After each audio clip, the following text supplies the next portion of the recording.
സർവ്വദേശീയ വനിതാ ദിനത്തിന്റെ ഭാഗമായി NFIW കാസർഗോഡ് ജില്ലാ കമ്മിറ്റിയുടെ നേതൃത്വത്തിൽ കാഞ്ഞങ്ങാട് വനിതാ ദിന റാലി നടത്തി. തുടർന്ന് നടന്ന പരിപാടി ദേശീയ കൗൺസിൽ അംഗം N. ഉഷ ഉദ്ഘാടനം ചെയ്തു. This news sponsored by Boby Chemmanur International Jewellers. Kanhangad bus സ്റ്റാൻഡിൽ നിന്നും ആരംഭിച്ച വനിതാ റാലിയോടെയാണ് കേരള മഹിളാ സംഘം NFIW കാസർഗോഡ് ജില്ലാ കമ്മിറ്റിയുടെ നേതൃത്വത്തിൽ അന്താരാഷ്ട്ര വനിതാ ദിനാചരണം സംഘടിപ്പിച്ചത്.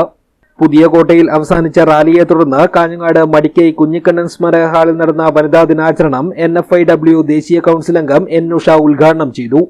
ഇന്ന് ഇത്തരത്തിൽ നമ്മൾ ഈ മാർച്ചിൽ സർവ്വദേശീയ ദിനം ആഘോഷിക്കുമ്പോൾ നമുക്ക് മുന്നേ ഇത് നേടിയെടുക്കുന്നതിന് വേണ്ടി പ്രവർത്തിച്ചിട്ടുള്ള ധീരയായിട്ടുള്ള സഖാക്കളെ നമ്മൾ സ്മരിക്കണം.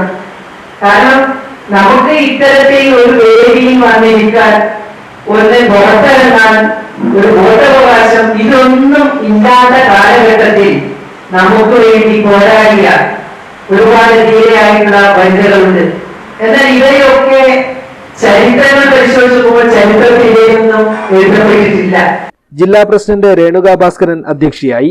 Joint secretary P. Mini, vice president Mary George, treasurer Liju Abubakar, joint secretary E. Pushpakumari, CPI Kanhangad മണ്ഡലം സെക്രട്ടറി ബാലകൃഷ്ണൻ എന്നിവർ സംസാരിച്ചു. ജില്ലാ സെക്രട്ടറി P. ഭാർഗവി സ്വാഗതം പറഞ്ഞു. VV സുനിത, രജിത വിജയരാജ, ബിന്ദു പുല്ലൂർ, മായ Karunakaran, Pushpa Panakkulam, C. Janu, V. Prameela, PV Thankamani, E. Malathi, MV Bhavani, Latha Sukumaran, KV Sreelatha, B. Savitri, Sumitra എന്നിവർ പ്രകടനത്തിന് നേതൃത്വം നൽകി. News bureau, Kanhangad.